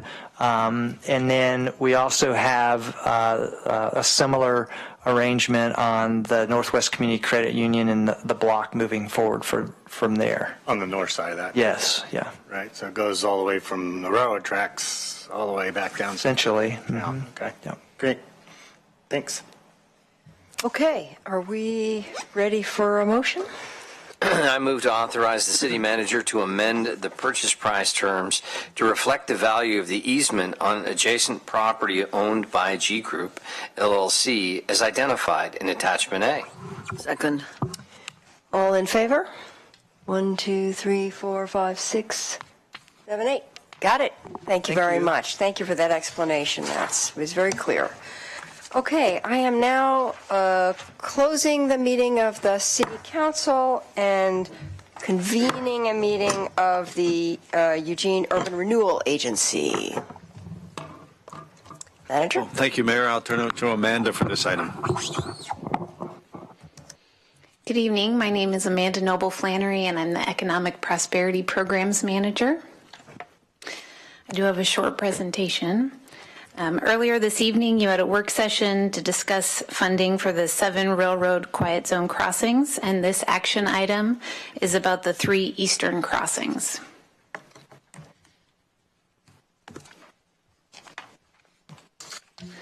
Here's a map that shows the 10 crossings. The 3 easternmost crossings are in orange and are in or near the Riverfront Urban Renewal District. The district is shown in purple on this map, and the Pearl and High Street crossings are just outside of the district boundary. To use urban renewal funds on the crossings, the boundary would need to be expanded. The benefits of the quiet zone for the Riverfront district would include safety for bicyclists, pedestrians, and motorists, reduction of noise pollution, sound impact for health and livability concerns, and increased developability of the downtown Riverfront property, including the ability to utilize federal funds for affordable housing. This map shows the existing, planned, and potential future affordable housing projects that would benefit from the eastern end of the quiet zone. To orient you, the Urban Renewal District is again shown in purple, and the railroad crossings are the orange dots. The area impacted by the train horns is shown in the brighter area. There's 360 units in 2 existing affordable housing projects, and those will benefit from mitigation of the train horns. The Market District Commons project by Homes for Good, formerly Housing and Community Service Agency of Lane County, or HACSA, is in pre-development for 50 units at the corner of 6th Avenue and Oak Street, and this project was approved by Council for Home Funds in January. And the Downtown Riverfront project may also include an affordable housing component. Staff working on a noise assessment for these locations have determined that the quiet zone's completion is a necessary factor in reaching the required minimum decibel levels to receive federal funding. So let's look at the main milestones for the quiet zone. Council approved the design costs for safety measures in May of 2015. The quiet zone citizen panel met 7 times starting that year. In May of last year, Council reviewed and approved recommendations for the improvements. And a few months later, the agency board discussed use of Riverfront urban renewal for the 3 eastern crossings, as was recommended by the Railroad Quiet Zone Citizen Panel. In December, the River Guides reviewed the boundary expansion and use of urban renewal funds, and they recommended approval. I'll say more about that in a minute. Also that month, Public Works staff reached agreement with the Federal Rail Administration, ODOT Rail, and Union Pacific Railroad on the improvements for each crossing. Which brings us to earlier tonight, the work session that you had on the Western 7 crossings, and this action item for the Eastern 3 crossings. The agency board has 2 decisions to make: a decision on expansion of the district boundary and a decision to use urban renewal funds. So for the first, on the boundary expansion, that would include the Pearl and High Street crossings. It's 3/4 of an acre and all right-of-way. This proposed expansion can be approved with the resolution included in your packet and attachment D. The expansion is within state statute requirements, which limits urban renewal district expansion to 20% of the original acreage. If approved, the total cumulative expansion of the district boundary would equal just over 17%. Moving to the second decision point, the use of urban renewal money, which is guided by Section 700 of the Riverfront Urban Renewal Plan. Section 700 requires that the agency board approve all projects other than loans in excess of $250,000. And this decision point is in addition to the agency board's budget review and approval process. The quiet zone improvements for the Pearl Street, High Street, and 8th and Hilliard crossings are estimated at $3.7 million.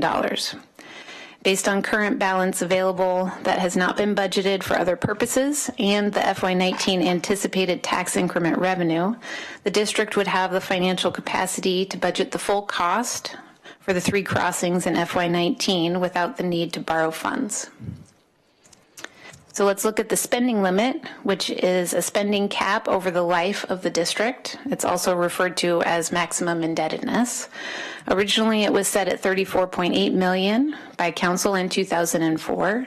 As of the FY18 adopted budget, the amount that remains unspent or uncommitted is approximately $21.1 million. As you can see, this amount would drop to $17.4 million after accounting for the Railroad Quiet Zone 3 crossings.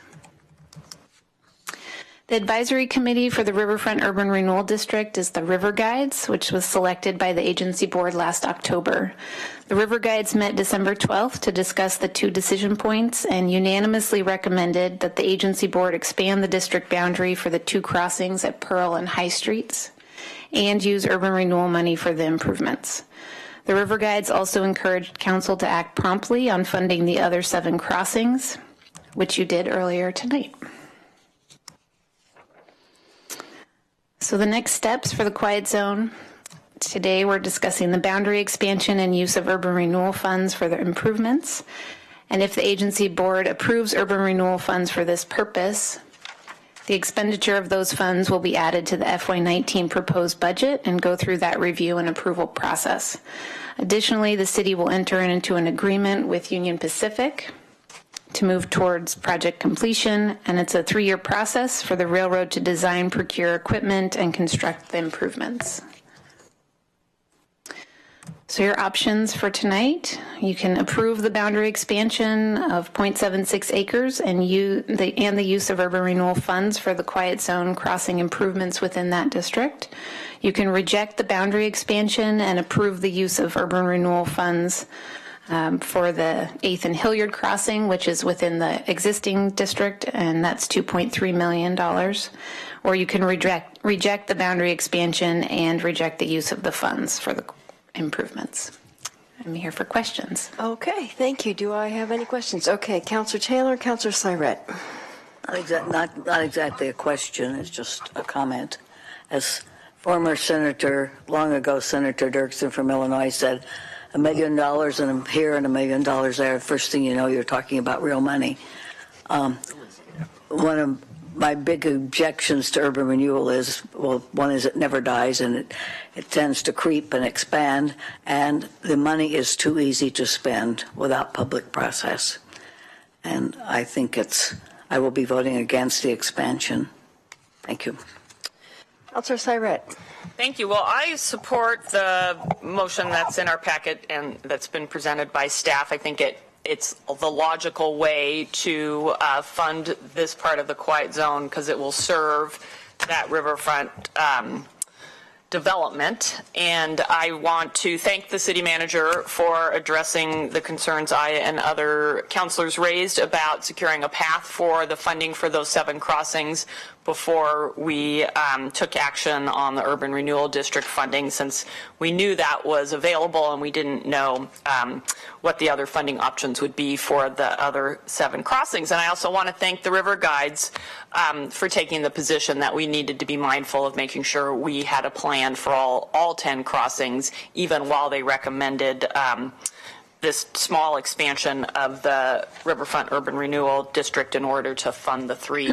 That will help create more affordable housing downtown as well as more market rate housing downtown and help us with our goal towards more dense development in our urban core. Thank you.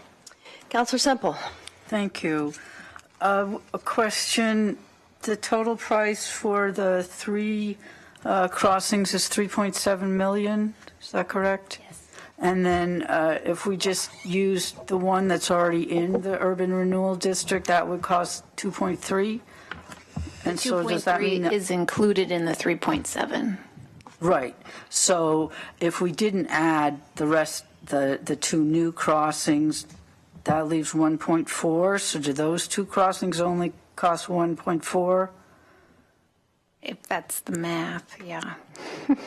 Because of the roundabout. Of the roundabout, yeah. It's a roundabout. That includes the roundabout as well. Yes, is the answer. That would be the math. Okay, so if we didn't add the extra land, we would need 1.4 million, and the 2.3 could already be covered by what we've done. Is that right? If you took action today, if you passed the motion to approve use of funds, the 2.3, yes. And then you would need to find some other funds for the 1.4. Now, it said that it took 3 years after we got this all going for the railroad. I don't know, is that for them to say go, or is that the completion time? That's to be completed. Okay. So we think the price will stay the same while we're getting everything lined up to start doing it? I'll have Mark answer that question.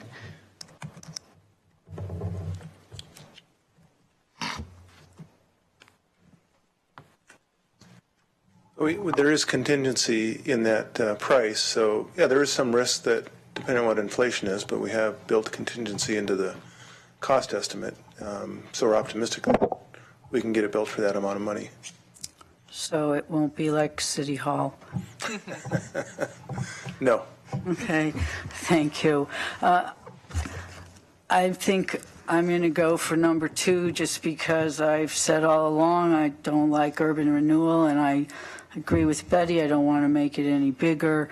I'm sorry. I know that will disappoint a lot of people. I also know that my side won't pass. But I'm willing to, the part that's already in there, but the part that's not, I'm not willing to add it. Thank you. Councilor Clark. Thank you, Mayor, and I'd like to thank staff for including the balance left under the cap, as I always seem to ask that question. I thought I'd get a smile out of Denny back there for it, but look at that. All right. I'm in favor of doing this. I'll make the motions that are recommended, and I'll support both of them. I think there's been an awful lot of talk in our community for quite a long time about this quiet zone, and I think it's time for a little quiet. Councilor Zelenka. Amanda, maybe you went over it pretty fast. Maybe you could talk about the 2 HUD projects, low-income housing projects, and what happens if we don't put the quiet zone in to those projects? Yeah, the Homes for Good project, which you heard about in January when you approved the home funds for it, it's believe it's 50 units, and it's in pre-development right now. And then the downtown Riverfront property, as you heard Williams and Dame explain, that concept could include an affordable housing development as well. And then to use federal funds, that requires an environmental review. One component of that is a noise study, and the train noise, in addition to other vehicle traffic and different noise components, play into that, and so it needs to meet a threshold of 75 decibels. And staff has done an analysis of that and determined that the quiet zone will be important for meeting that for the Homes for Good project and for the future downtown Riverfront property. So does that mean without the quiet zone, those projects wouldn't get federal funding? That's what we've heard from the staff doing the technical analysis. Yeah, so if we don't build a quiet zone, we don't get the affordable housing in those two projects. And so if we try to find $1.4 million outside the urban renewal district, then we're trying to find it someplace else. Maybe I suppose we don't have that in the affordable housing fund. So, and while I'm not a big fan of urban renewal districts, lost that battle a while ago. So given that we have this and that we're trying to move these quiet zones forward, and that the urban renewal district and Riverfront urban renewal district is in place, and it impacts these one for sure and one potential affordable housing projects, I'm going to support the motion. Okay. Any other comments? Ready for a motion? Thank you, Mayor. I move to adopt the resolution in attachment D to this AIS to amend the Riverfront Urban Renewal Plan to expand the boundary by 0.76 acres. Second. All in favor? 1, 2, 3, 4, 5, 6. Opposed? 2. Okay, that passes. Thank you. The second one. And the second one? I move to include the use of $3,700,000 of Riverfront Urban Renewal Funds for the quiet zone improvements within the district boundary. Second. All in favor?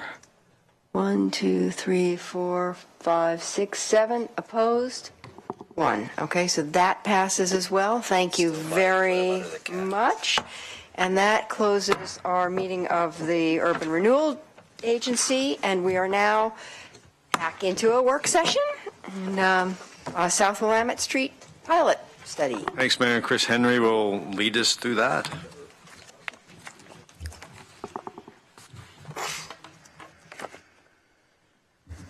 Mayor and councilors, I'm Chris Henry, the Transportation Planning Engineer for the City of Eugene. Thank you for the opportunity to share with you the final results of the South Willamette Street pilot study. I've got about a 10-minute presentation here, but the short answer is that we have had a successful pilot study and will move forward with construction of South Willamette Street with 3 lanes and bike lanes. There's more to share about that in the detail, not just for yourselves, but the people in the community that are interested and concerned about what happens there. The work includes repaving the street and adding new and wider sidewalks.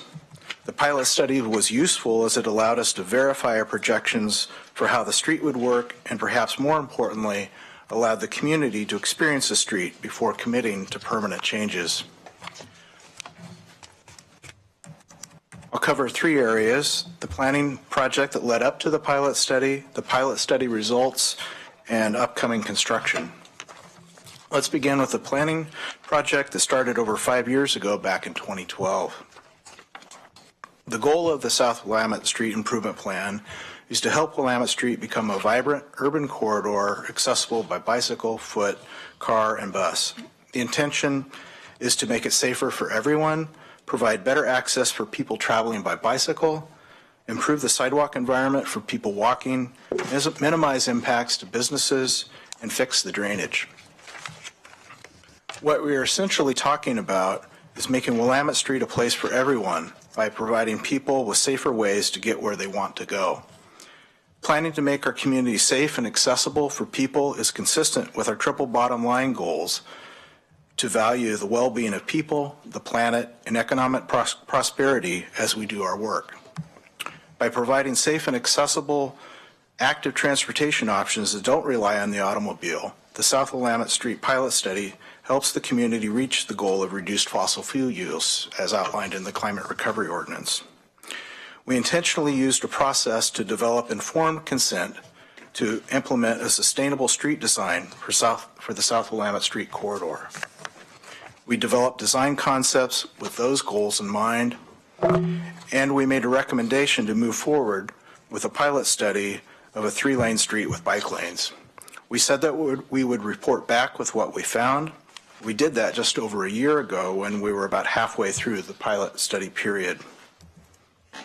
Now the year-long pilot study is concluded and we have results to share.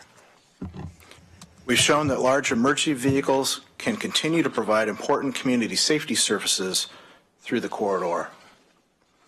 We've also shown that Lane Transit District bus service can continue to operate along the corridor.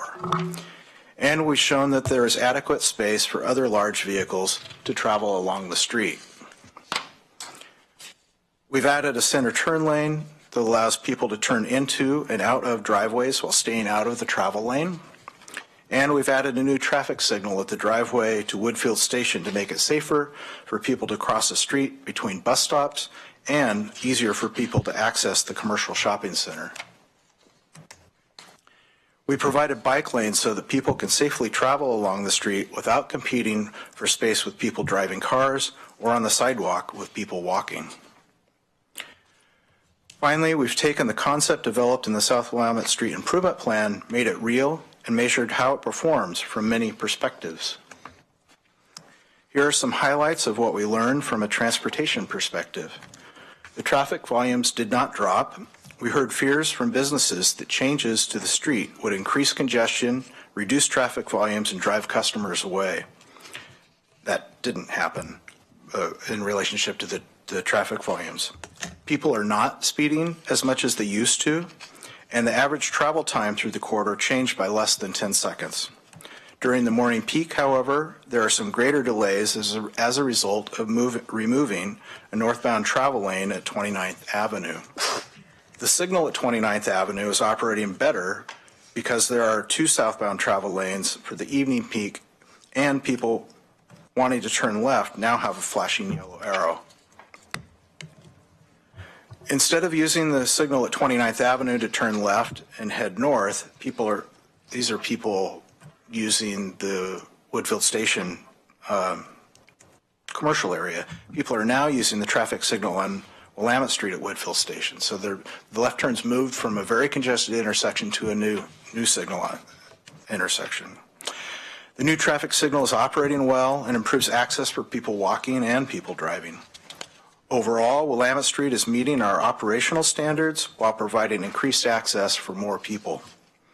Our preliminary safety analysis shows no change in crash rates. I'll talk about that a little more later. In our measurements, we haven't seen a difference in the number of people walking, biking, or riding the bus. This slide shows graphically how traffic volumes on Willamette Street have increased since the pilot study began in mid-2016. Traffic on neighboring streets remained mostly unchanged with some slight variations in the number of trips there, and that's something I shared with you about a year ago. People changed how fast they drive on the street as a result of having to follow the leader where the most prudent driver sets the speed.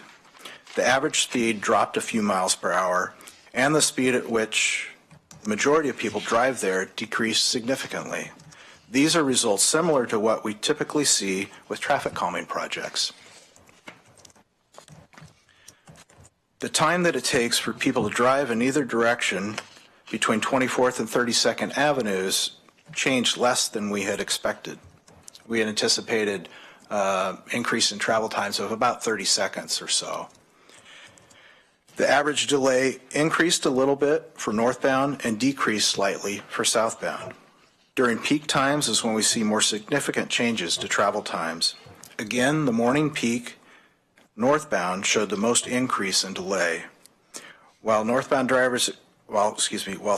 drivers experienced less delay in both the morning and evening peak travel times. Again, this is a result of removing one of the northbound travel lanes approaching 29th to allow room to fit brought the bike lanes in, but we maintained 2 southbound travel lanes and in fact extended them a little bit further north to improve the operation, and it worked. The traffic signals are operating well with moderate increase in delay in the morning and improved operation in the evening. From a safety perspective, we see a slight increase in the average travel time for emergency vehicles. That's the fire engines, trucks, and medic units, along with the battalion chief. And I need to ad lib here a little bit. I wanted to make sure I got all the information in here. But for some of the emergency vehicles, we saw decreases in travel time, and for others, there were some slight increases. Speaking with Chief Saludic, the most important vehicle is the engine to get on scene first to be able to pump the water. That vehicle saw, from before to after the pilot study, a decrease in average response time of a second. Other vehicles, so it got better. For other vehicles, it got worse, and the battalion chief, for some reason, drives slower or is more impeded through the travel. Chief Saludic could speak to those changes if necessary. And he also shares that Eugene Springfield Fire are satisfied with the street's performance and support making the changes to the street permanent. While the number of crashes that we have data for is small, we are not seeing a significant change. Combined with slower travel speeds, we expect the severity of crashes would decrease. These outcomes are consistent with our Vision Zero policies. Part of the challenge with the crash data is we're not able to access information from the Department of Motor Vehicles for over a year after the time period we're looking for. So what we did is we looked at data from Eugene Police Department that was relatively sparse, but it also indicates the most severe crashes that are occurring, and the frequency or the rate was about the same before and after the pilot study. Longer term, we could look at data again in a more robust fashion if we wish. We contracted with Eco Northwest and the Community Service Center at the University of Oregon to respond to concerns about how businesses might be affected by changes to the street. This approach is consistent with our triple bottom line policy to promote economic prosperity. Unfortunately, we had so little participation in the economic study that it's not possible to draw meaningful findings from that work.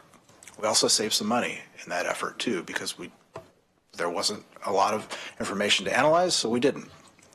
Observations of business activity along the corridor show that some businesses have moved to new locations along the street, others have filled their place, and new businesses have come to the corridor. Other sites like the bowling alley have redeveloped and are ready for new tenants.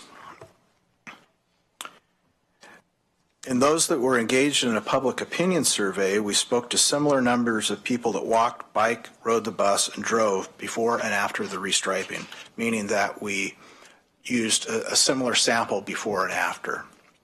People reported spending in their shopping about the same per visit before and after.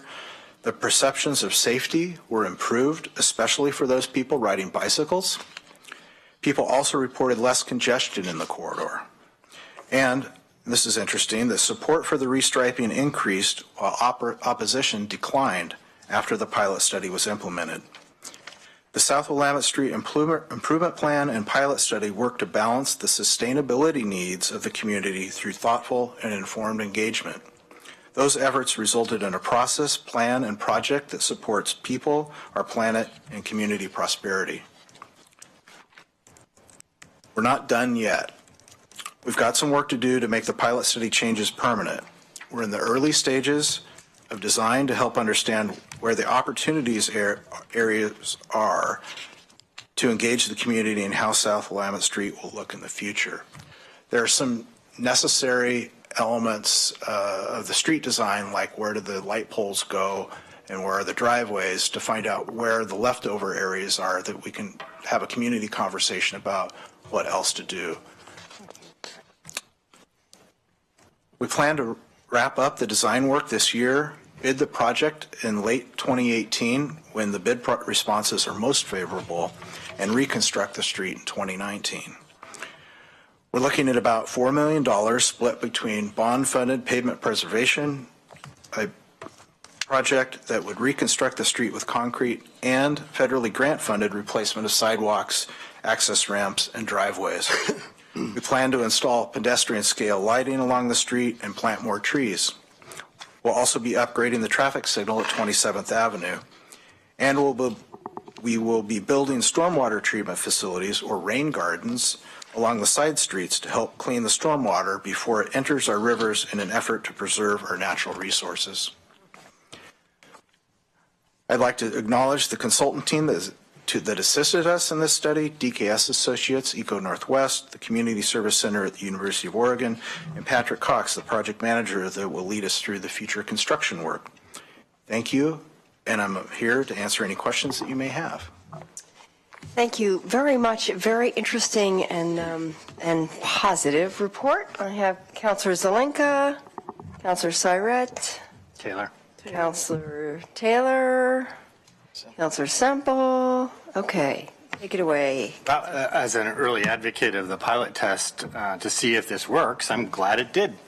It seems to have worked on all counts. I guess one of the questions I had was related to the increase in average travel time but at the same time speeding went down. Was the increase in travel time because the speeding went down? They could be related. The speeding goes down because you have to follow the leader through the corridor. The travel time could be related to some moderate increases in congestion at the intersections. There is a relationship there, but we measure them in different ways too. For the travel time through the corridor, we used Bluetooth antennas capturing mobile devices and GPS units that are in cars to sample how long it takes to travel through the corridor. And then at the intersections, we counted the traffic volumes and modeled the operation of the signal to determine the delay happening there. So there's delay measures in different ways. So if a speeder was using Bluetooth, they were captured in that? Pardon? If a speeder was using Bluetooth, they were captured in that data? Yes. So a little bit of it. So the $4 million in construction, is that the total cost? Roughly. I may have rounded up slightly, but it's about half split between the bond-funded pavement preservation bond that would have ended in 2018, and if we bid it in 2018, we're good. And then the other is the federally funded about $2 million to replace the sidewalks, add pedestrian scale lighting, and then some stormwater funds to build the rain gardens on the side streets. So all that adds up to about $4 million. Oh, those are included. Okay, that was my next question. Okay, thank you.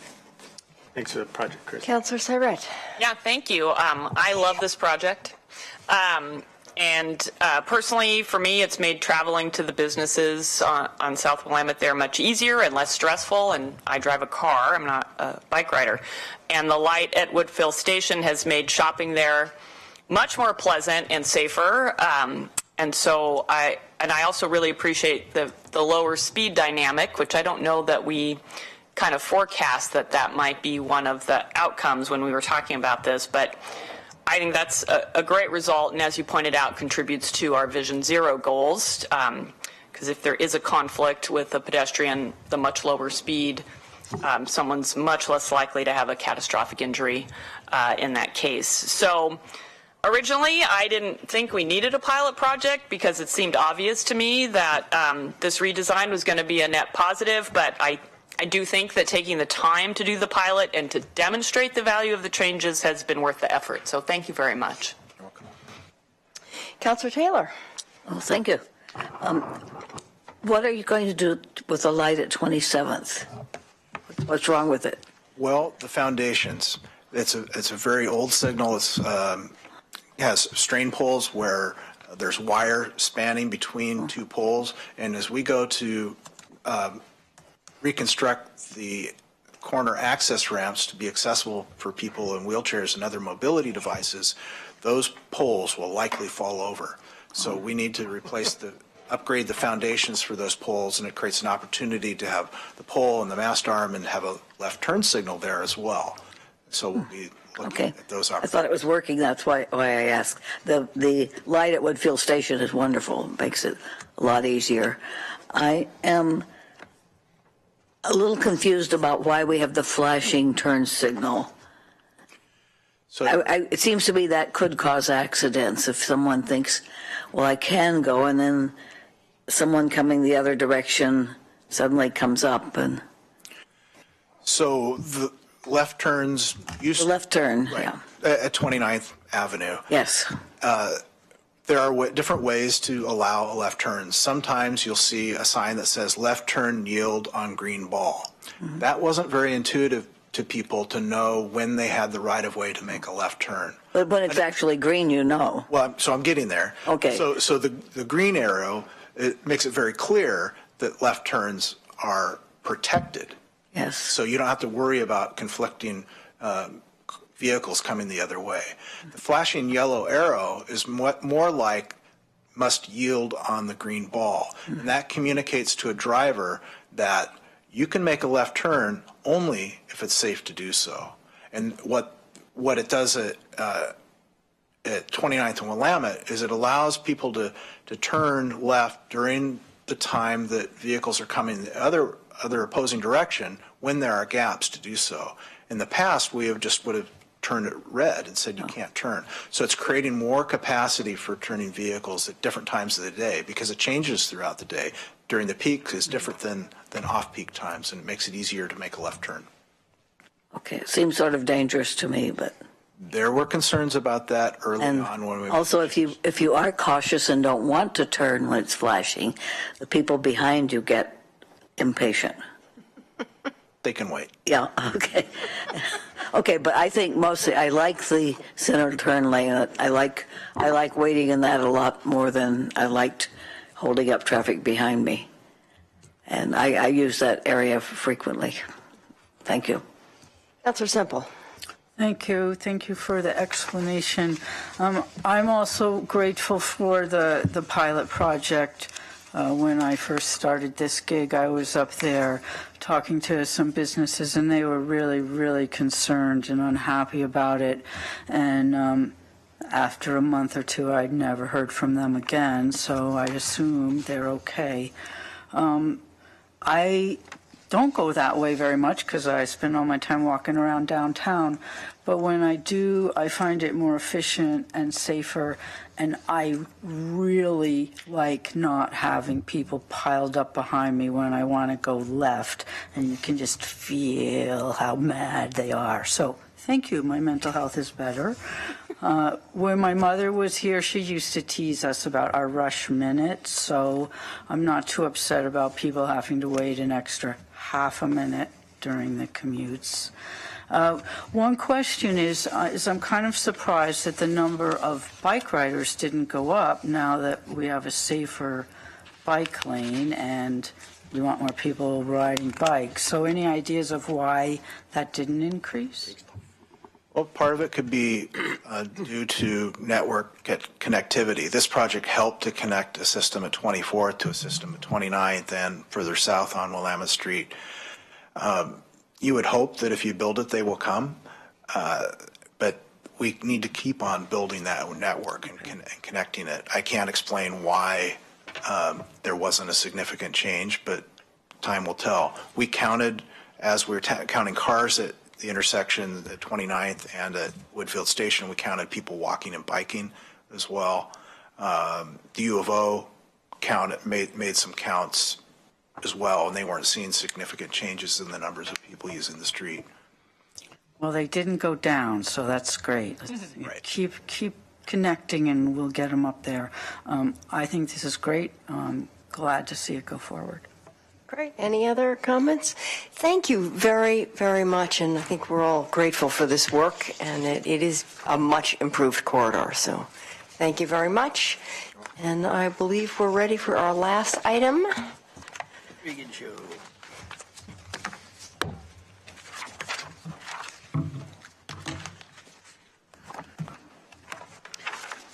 Okay. Good evening. I'm Reagan Watchus, a policy analyst in the city manager's office, and I'm here to give you a brief overview of our current strategies to provide winter shelter for people experiencing homelessness. I'm going to keep the presentation brief in order to provide ample time for your discussion.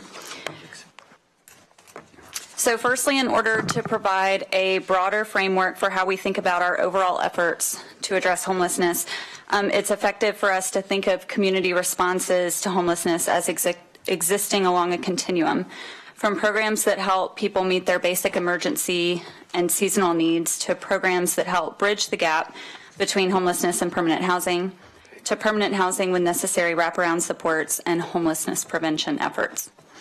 Having successful programs and services in each part of this continuum is important to our community's overall strategy, and the City, Lane County, the Human Services Commission, Poverty and Homelessness Board, and our community partners contribute to meeting needs along this continuum. Winter strategies lie at the end of the spectrum of short-term responses, meant to meet people's basic and emergency needs during cold weather during the winter. This is particularly important for our unsheltered population, which in last year's point-in-time count numbered over 1,000 people. So this data is from a 2017 inventory collected by Lane County Human Services Division staff. Emergency shelter is defined as the first stop for individuals, youth, and families who are entering the homeless service system. Programs provide short-term shelter, generally up to 60 days, although some offer extended stays. According to this inventory, 465 total year-round emergency shelter beds exist in the Eugene-Springfield area. This includes 69 beds for households with children and 396 for households without children. Service providers include the Eugene Mission, St. Vincent de Paul, Looking Glass, Shelter Care, and Women's Space. So here's a list of current winter or seasonal programs. In the interest of time, I won't talk through each of these. I think you all are pretty familiar with them. But the question has come up about our community's total capacity for winter shelter. With all of our shelter programs in our community, including the year-round emergency shelter beds, the Egan Warming Centers and the Motel Voucher Program operating at full capacity, and our alternative shelter programs, this is the Rest Stops, Opportunity Village, and Car Camping, which I will note some of those participants utilize Egan when it's open, as those programs don't generally provide heated sleeping spaces. So with all of those together, staff estimate that the total maximum number of beds available during the winter is just over 1,200 with Egan activated. On nights that Egan is not activated, staff estimate the number of beds available to be just over 800.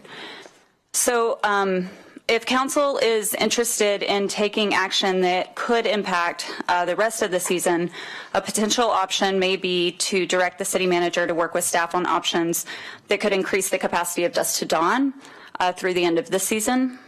Staff will also continue to work with our partners on additional options or support for winter strategies moving forward beyond the season. And with that, I'll open it up for discussion. Great. Thank you very much for that. I have Councillor Clark in the queue. Anybody else? Thank you for that presentation. I appreciate it. Interfaith night shelters for families, but that's the rotational one. Right. So I don't see the mission up there. So the mission is year-round. So that was on the previous slide.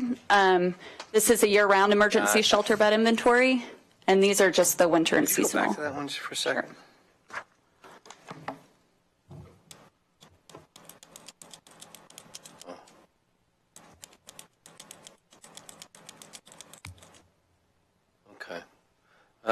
My understanding of the mission's capacity was 600.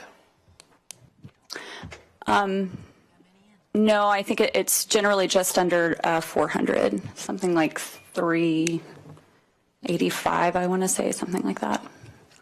Okay. Thank you very much. Sure. Councillor Semple? Thank you. Aside from this, I really appreciate the handout that summarizes all our other efforts. When it's all put together, it's a little more impressive than I think of it. So let's keep going for more.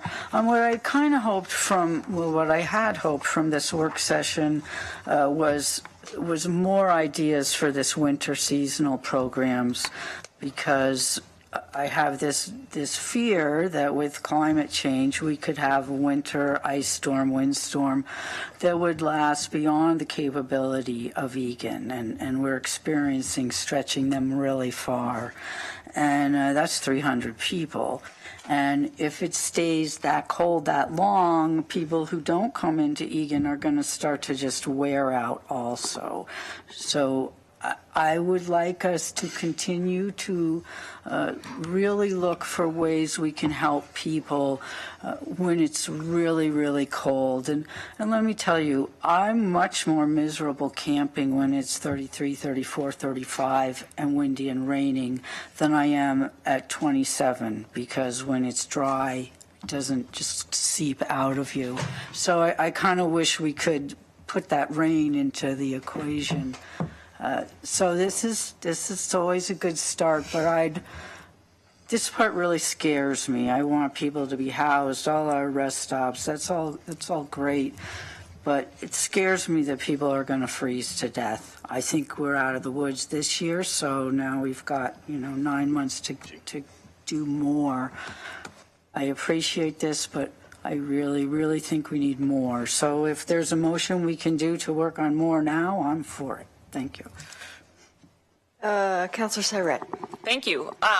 So Reagan, you mentioned the idea that we could discuss potential funding to keep some dusk till dawn going a little bit longer. Was that what you were referring to? I think it would be more, I think what we were thinking was a little more geared to adding some capacity. So to add site, or add to the site that already exists. Exactly. Yeah. Did you have any estimates on what would be needed to do that, or how much is potentially possible to add capacity and what that would cost? Mm-hmm. I think we could potentially add maybe 10 to 20 people is what we've looked at so far to the Highway 99 Dusk to Dawn site for individuals for some funding out of the CMO budget. So I'm not sure, $10,000 or so dollars. $1,000 a person? 5 to 10, yeah, potentially. And would the city manager require a motion to have that happen? You sure can, or that would be helpful, and we'll just go ahead and make that happen.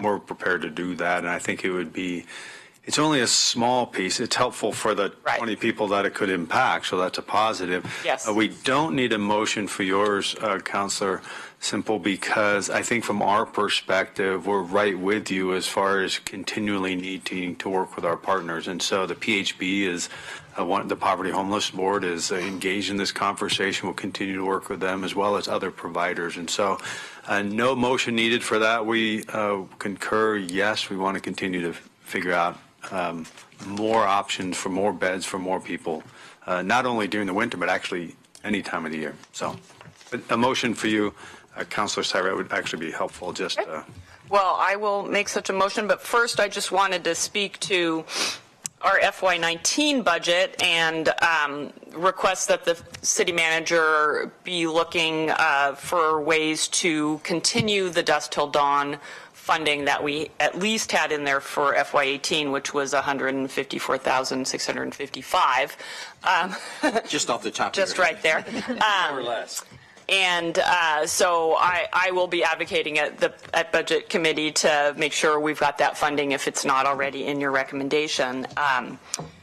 And so I will move to request that the city manager allocate funding or to add capacity to the Dusk Till Dawn program of if possible, up to 20 additional spots. I think what we'll do is just try to maximize the numbers of people we can do. If we can do more than that, it would be great. To move the city manager to add additional capacity to the Dusk Till Dawn program for this year to the maximum available. Second.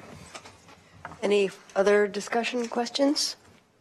Councilor Semple. I think this would be really good, even though it's not a lot of people, that we can say we're doing more. We're constantly working on it.